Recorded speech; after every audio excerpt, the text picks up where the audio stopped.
Welcome to day 4 of the Øredev Debrief Week, the week where we get to hear from a Øredev 2023 keynote speaker every day. Today I talk to Cyrus Clarke about flowers, memories, research projects, adopting a longer time perspective, and bridging the gap between research and industry. Links to Cyrus' keynote and other things we mention are of course in the show notes. Enjoy, and see you tomorrow for the final chat of the week. Yeah, welcome to the smaller stage, Cyrus. Thank you, thank you. So we've just watched your keynote, and for people listening later, it will be linked in the show notes. So okay, great. Can take a look. Yeah. What would you say that briefly was about? It's about hope, almost, right? I think actually, in summary, it's about how we can go from zero knowledge to doing things we could never have dreamed of, or even possibly imagined, if we actually are motivated to doing it. Yeah. That's what I would say the essence of it is about. And it's surrounded by this obviously quite fantastic story of data and plants and non-fungible plants and things like that. Yeah, I mean... But the underlying motivation for me is this. Yeah, and I really liked how... I mean, many people could have made a presentation like this and sort of glossed over all the, this doesn't work yet, or this works but it's way too slow. I really like that you're straightforward about that part. It's because actually now I'm a little bit tired of people asking me to make projects which are not possible, right? Especially if I've done talks here maybe 3 years ago. I would have maybe presented it differently. And it would have come across as something which is more possible quite soon. But I really want to stress that it could be 50 years to really see something useful, because then people actually begin to understand, okay, this is very exploratory. This is purely experimentation right now. We can be part of that experimentation in different ways, but it's not going to be like ChatGPT soon. No. It's not going to be in our lives in a useful way very soon.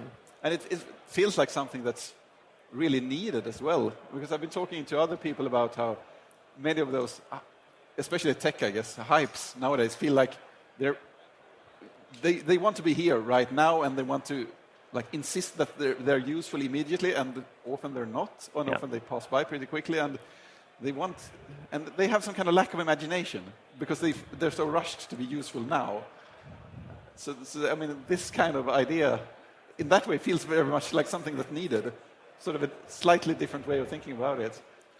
Yeah, I mean, there's different pressures on different people, I suppose, and they have different attitudes to what they're trying to build. And I'm not trying to be opportunistic, I suppose, is my approach, right? I'm experimenting.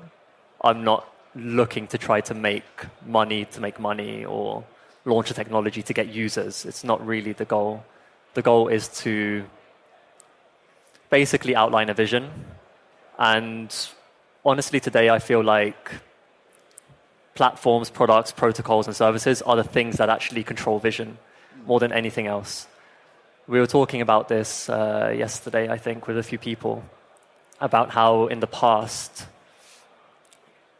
there would be a philosopher or someone talking and thinking about things, and that would permeate for a while. It would simmer.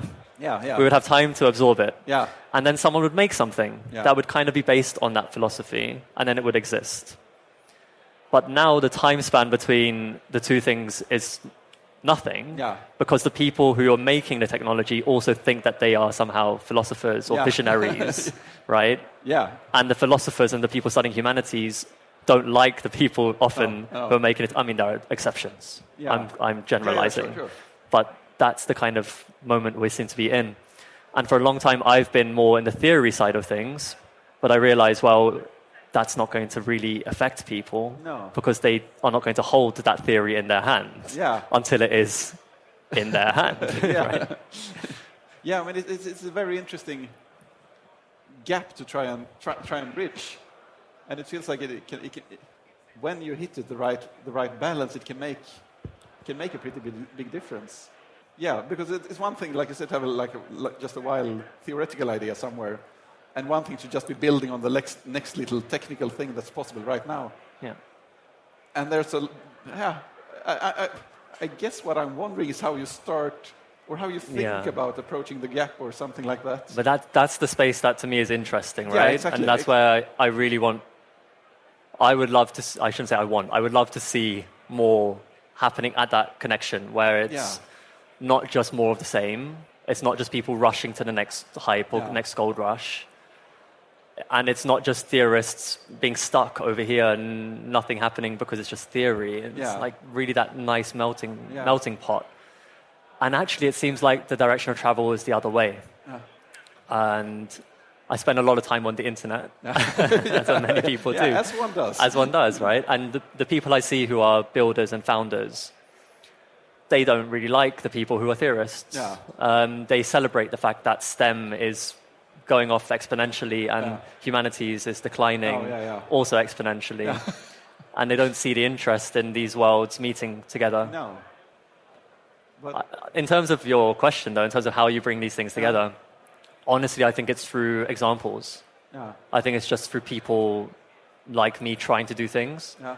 Maybe what I'm doing right now is not the right thing, but accepting that, doing it anyway, finding out, trying something else, and finding some way to be able to facilitate that.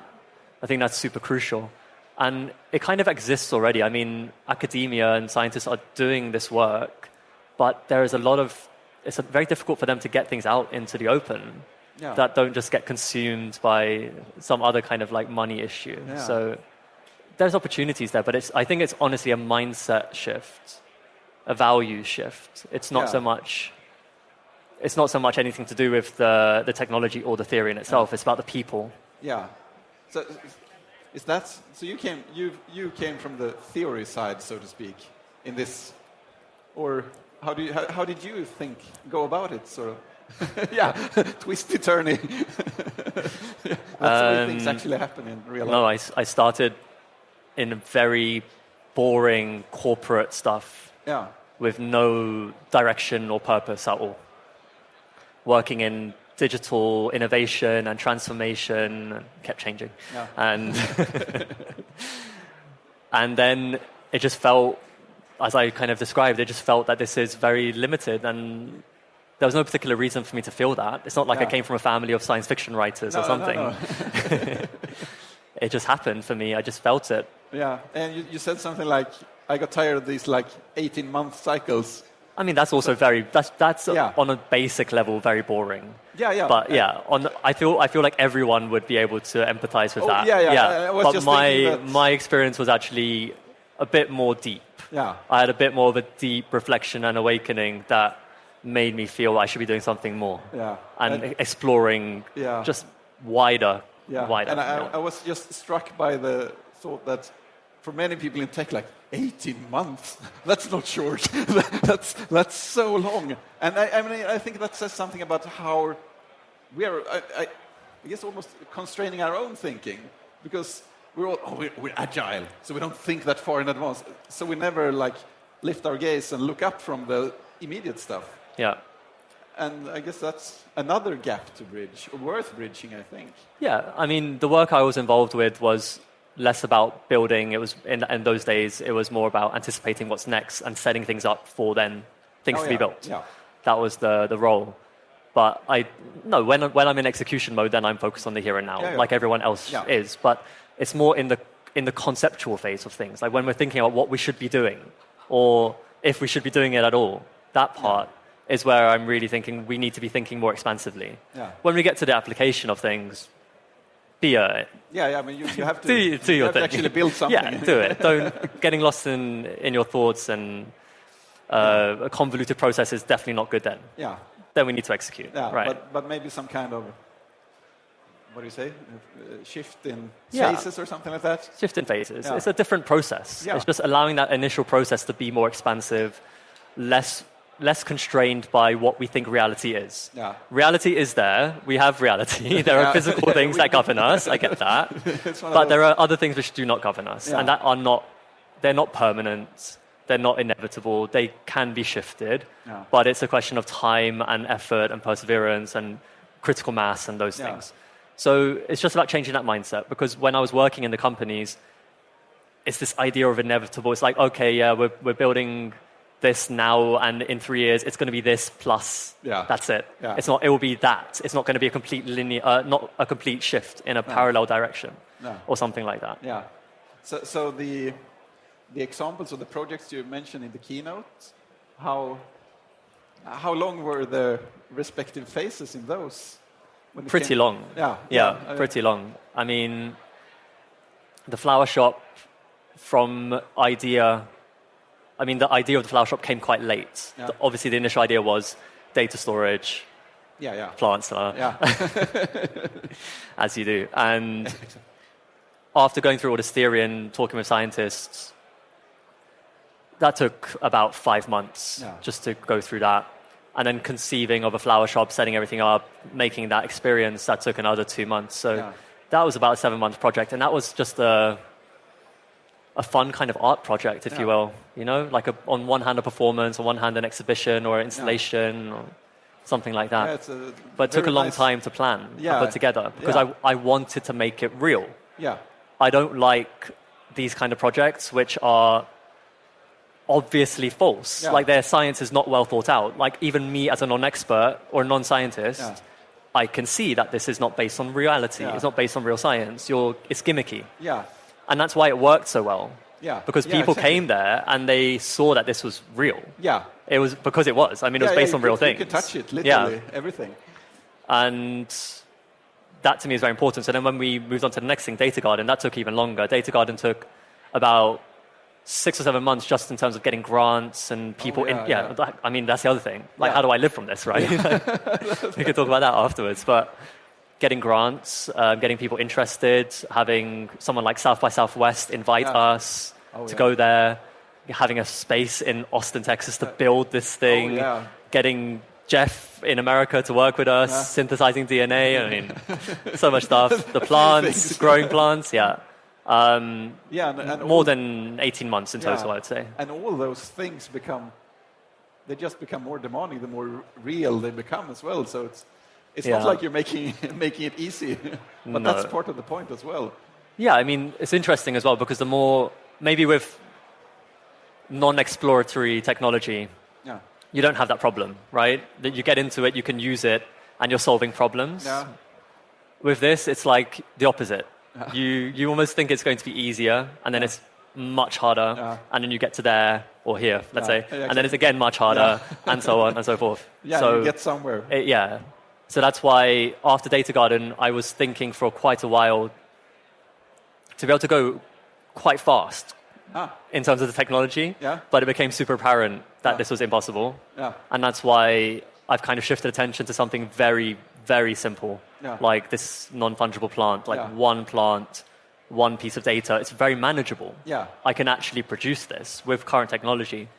Whether people want it or not doesn't matter. But it's also the experiment. Exactly, it's the experiment and seeing how people react. And so far, I mean, people seem to be very interested, I would say. Obviously, people hate NFTs, but it's a bit like the flower shop. It's like they hate GMOs, right? But they like plants. And they like data, and they like their data. So I put the data in the genes. As long as it's safe, and as long as it doesn't make a mutant plant that turns orange or dies or kills all the bees or eats us or wipes out the soil or like whatever. And I mean, in hindsight, it seems very natural as well. I mean, we've been imbuing plants with meaning since forever. Like giving someone the right plant, it's a huge thing. So like putting memories inside of them, it's very new and feels like connected to. I mean, there are indigenous cultures which do that already. They don't do it with synthetic biology. The gene sequencers of Bolivia. But some other technology that they have, obviously, and they've been doing that for a very long time. And that's why I think it maybe feels natural in this weird way, when it maybe shouldn't feel natural. If you know what I mean by that. It does seem to be accepted in a way where if... Another example, let's say I was to just change the plant to make it more tasty to eat. I think this would be met by much more resistance with people. They would be saying, you're changing the inherent nature of the plant. What we're doing here is we're adding a little bit of DNA to a section of the plant which doesn't really do anything as far as we know. And it's very benign in that regard. So it doesn't change anything of the plant's character. It's just adding some information. So when it comes to the research part, the long research, is it difficult to get in touch with researchers? And is connecting that there? Is it difficult? Is it exciting? Are they open to it? So when I was talking about myself, I said I'm working in these different areas like art, nature, technology. Science would also be there, but then it would ruin the joke. But basically, depending on who I'm talking to, I position myself differently. Yeah. So for a scientist, they don't like technologists. No. They don't like engineers that much. If I approach them saying, oh, hi, I'm an engineer, I'm a technologist. Yeah. Interesting project I want to talk to you about. No. But if I'm an artist, please come, visit our lab. We'll show you all of our equipment. We'll spend days with you. Yeah. They love it. Oh, wow. So that's the approach. If I'm talking to artists, then maybe I'm a scientist now. Yeah. See what works out. It's the way to be able to connect with people and not make them feel threatened. Yeah. And we are, unfortunately, in this realm of competition for ideas and knowledge, which shouldn't be the case, but we are, right? And in my field, I'm in that. So people need to feel that I'm collaborative, I'm not a threat, and I am. I'm not just doing that to I am genuinely, I want to collaborate with people, I want to work with people. Exactly. I don't want to be doing this by myself, it's very boring. But that's how it works, basically, So when I say I'm an artist, they're very happy and they want to work with me. I'm also an artist. I write broken code. Yeah, exactly. But it's really worth thinking about how you connect with others, because I guess the technologist approach is to describe yourself in the driest way possible. It's like nobody will ever finish reading the email. I think for the artist, for the scientists, a lot of scientists are, and I think people are talking about this more now. Scientists and some artists are very similar because they're both doing explorations. Oh, yeah. I'm not talking about artists in the traditional sense of what we might think artists are. No. I mean, what art is in a contemporary sense. No. So contemporary artists are researching major themes and exploring and experimenting with how we can express that in some way, a vision. Yeah. And scientists are doing that, but without the vision. It's just, I mean, they have a vision as well, but the output is actually more tangible and useful to some degree, and there's some knowledge in that. But the process is very similar. And many scientists that I have met are also artists. Yeah.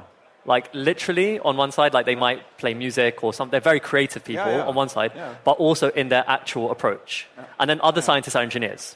Yeah. You have the two types. I'm simplifying again, but you've got the artist scientist who's like, wow, Cyrus, that's super cool. What in 200 years, like, what would that mean for space colonization? Yeah. The artist scientist. Yeah. Engineer scientist, Cyrus, this isn't going to work. Mutations, right, you can store bytes. We can store like petabytes right now. Yeah. Yeah. so what can we on the dry engineering mentality side do to help from our side to bridge the gaps a bit more often? I hope that my talks just stir curiosity a little bit more, because I'm not dunking on engineers. That's all. No. I'm just making jokes a little bit. But engineers are also very creative people, creative problem solvers. That's what it is, right? So I hope that my talks and the work I do kind of like just stirs a little something. And there's other people doing amazing stuff as well that are stirring. Yeah. And that certain people will just feel enough and they'll want to be doing something a little bit more imaginative. They'll be able to take that risk, because it's a big risk. I mean, I jumped out of a very comfortable life. Yeah. I had a super well-paid job, everything chill, no worries at all. And then I was like, I'll just quit that. And my mum and dad and everyone was just like, that makes no sense. What are you going to do? I'm like, don't know, I'm going to explore. Yeah. And then they saw what I'm exploring and there's no money in it, and they felt even more that I'm crazy. But maybe I'm crazy, but I think it's fun and it's interesting to do right now. And I hope more people will just take that risk to do it while they can, because you don't have that much time to take that risk to do that. And go out and try to connect with other people. Oh, yeah. I mean, that's the amazing thing. I get to meet so many people with what I do. Whereas before, I had money, but I wouldn't be able to talk here, and I wouldn't be able to talk to you, or no one would come and ask me about what I'm doing. Yeah. And when I talked about my life and my job, I hated it. If people ask me what I do, I'd be like, oh my God, I don't want to tell you what I do. It's so shit. But now I love talking about what I do. Like, that's enough, right? Yeah, I mean, it's not enough. I need money as well. But it's nearly enough, right? Yeah, exactly. When UBI comes, I'm perfect. I suppose to a large extent, those gaps between disciplines and people are mostly in our own heads anyway. Very much so. Yeah. I mean, I usually have a slide, I didn't do it today, where I have all my labels. because I have to pick one, right? If I go to a meeting with someone who doesn't know me and they're like, what do you do? I'm a designer. I'm a technologist, scientist, whatever. Just have to make it up. But yeah, those labels don't matter that much because you're more than that. But we've been conditioned to say that's all we are. Yeah. And then if you repeat it enough times, you forget to even think that you can be other things. Yeah. And you are much more than that. You're much more than whatever your job title is. Yeah. Yeah. Of course. Yeah. But no, we say of course, right? Yeah. But it's these things that it's constantly, that's why I've noticed so much, these constant of courses that are not of course at all. You have to really look at that of course very closely and then realize that's not of course at all. No, if it was, we wouldn't say it. Exactly. It's exciting. We need more more exciting ideas, more explorations, I think. More plants, definitely. So we have the plant on stage that you're going to be giving away, right? Yeah, in theory. I mean, I have to look at my phone and see if anyone's collected anything. But in theory, someone who collected the collectible flower will win this plant. Yeah. Yeah, it's nice. It brings a nice touch to the stage as well. It was interesting because actually we just decided on this type of plant very recently. I forgot to say this. It's a very good story on the stage. So you get your own scoop here. Bonus material. Yeah. So was looking for a plant for the visual because obviously you need a nice visual for the press and so on. Yep. And found this plant on the internet and didn't know what it was called. Do you know what it's called? It's some kind of orchid, perhaps. But it's okay. As close as I get. I'm done. But after I'd done designing the visual, I looked up what it is. Yeah. And it's called Arthurium. Oh! And I was like, that's very interesting. That's too fitting. That's too fitting. Yeah. But it seems like life can be like that. Yeah. You can fall into this serendipity. Yeah. And then it continued. So I arrived in Malmö. Yeah. And went to the supermarket to just get a banana. And there was a plant section. And I just turned my head to the left. There was Arthurium. Yeah. And that's why we have that here. Yeah, it was meant to be. It was meant to be. The path looks so straight and simple in hindsight. Exactly. Yeah, good amount of stuff. Is there anything else we should add in at the end? I mean, you have a big mind map there. I don't know. I'm trying to see. It's just a lot of words. That was one note I made was it's also about how things are closer together than they seem. You talked about how you live in the intersection of. It's kind of a joke that it's an in-joke, right? But still, I think it's useful as well. It's one of those, we're joking, but it's also serious because everyone lives at those intersections. We just don't think about it enough. And if we think about it, we can actually do something with it and joke about it as well. The people who work with that intersection, they, I think, joke about it as a coping mechanism because it's very difficult to explain what they do. Because let's say they're an artist, a pure artist, and they need to explain their art, but their art is not a sculpture or a painting or photos or even like video art or some kind of computer art. Yeah. It's something more complicated, which I think in Scandinavia is quite well received, actually, from my experience in Scandinavia. But in France, where I actually live, no. It's very traditional in that regard. It's very hard to say you're an artist and then be doing multidisciplinary things. Okay, they want you in one.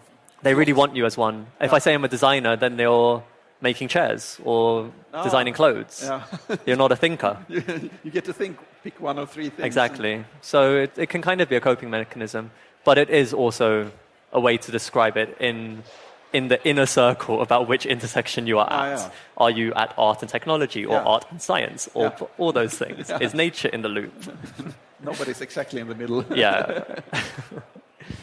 Yeah. I'm curious to see where the plant will go. Where the plants, I should say, will go. So again, the pre-seed is very experimental. Yep. I'm mostly doing it because there is this group called Artisan who wants to support projects like this. Yeah. Who say, if you can raise funds, we will match that and multiply it by 3, which is a good deal. Yeah, of course. So if you can show some traction, they will help you. And they have sponsors good sponsors, not evil ones. You have to check that. Yeah, of course. Because that goes into the vision, right? So good sponsors who want to support the vision for the pre-seed. The seed round is more community building. Yeah. And allowing you to be part of the plant. Yeah. Like I really took that from the flower shop, that people feel connected to things when they are part of the thing in a very real way. And I hope that it also, of course, makes that connection. And on the other hand, I also hope it pushes the whole blockchain space to think a bit more as well about what they're doing. Like, what else can we be doing with the technology? Because it's a bit stale right now. Yeah, it's not very imaginative. There's some cool stuff you can do. Yeah. Like, they're just not doing it. No. They're just making more 2D JPEGs, which is super boring. Yeah. Like Yeah, absolutely. There are so many more ways to grow than just looking at the current little boxes. Yeah. And then I guess we'll see where it goes from there. Hopefully, yes. Yeah, it's going to be exciting. Yeah, hope so. Yeah, thank you so much. Thank for you. taking time. Cheers. Tack för att just du lyssnar på Kodsnack. Om du vill stödja oss, varför inte tipsa en bekant om podden? Eller lämna en recension i till exempel iTunes eller något annat ställe där det går att sätta betyg på poddar. Du kan också stödja oss genom att köpa oss en kopp kaffe på Coffee. ko-fi.com/kodsnack. Alla pengar går direkt till att göra podden bättre och trevligare. Du kan också komma och hänga i vår Slack-kanal. Länk finns på kodsnack.se, precis som alla andra länkar och all annan info kopplat till varje avsnitt. Sist men inte minst finns det också en länk till vår Spreadshop-butik där du kan köpa tröjor och andra prylar med Kodsnacktryck. Återigen, tusen tack för att du lyssnar. Vi hörs. Let me put it this way, Mr. Raymer. The 9000 series is the most reliable computer ever made. No 9000 computer has ever made a mistake or distorted information. We are all, by any practical definition of the words, foolproof and incapable of error.